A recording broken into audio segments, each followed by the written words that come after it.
promenade du chien, attention aux fractures chez les seniors. Une étude américaine estime que le nombre de fractures chez les personnes de plus de 65 ans qui promènent leur chien a doublé entre 2004 et 2017.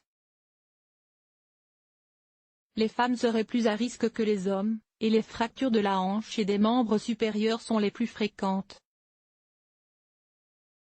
Promener son chien chaque jour est un excellent moyen de rester en forme lorsque l'on prend de l'âge.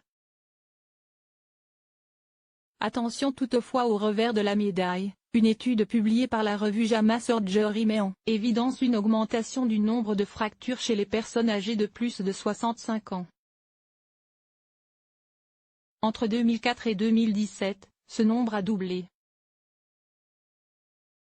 D'après les données analysées par les chercheurs, 78% des fractures sont survenues chez des femmes, les fractures de la hanche et des membres supérieurs étant les plus fréquentes. D'après les auteurs de ces travaux, cette augmentation s'explique par deux facteurs, l'augmentation du nombre d'animaux de compagnie et de l'activité physique à un âge plus avancé.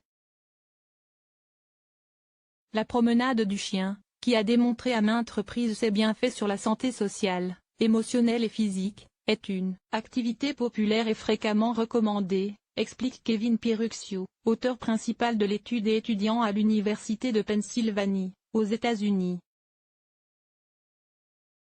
Bien qu'il y ait sans aucun doute des avantages, les risques de chute des promeneurs doivent être pris en compte dans les recommandations relatives au mode de vie.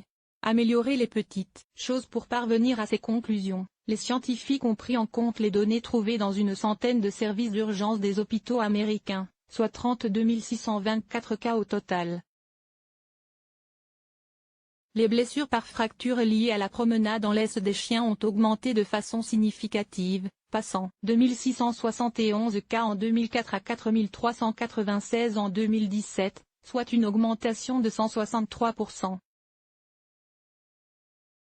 Environ la moitié des blessures étaient liées aux membres supérieurs, les fractures du poignet, du bras, du doigt et de l'épaule étaient les plus courantes. Les chercheurs expliquent ne pas avoir l'intention d'empêcher les seniors de promener leurs chiens, mais espèrent que leurs études permettent de les mettre en garde à propos des risques auxquels ils peuvent être confrontés.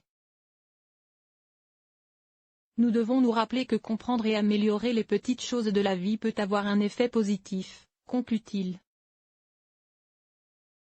Le choix d'une race de chien de petite taille, ainsi que l'aide d'un point milieu comportementaliste, pour mieux dresser l'animal peuvent représenter des moyens efficaces pour réduire ces risques.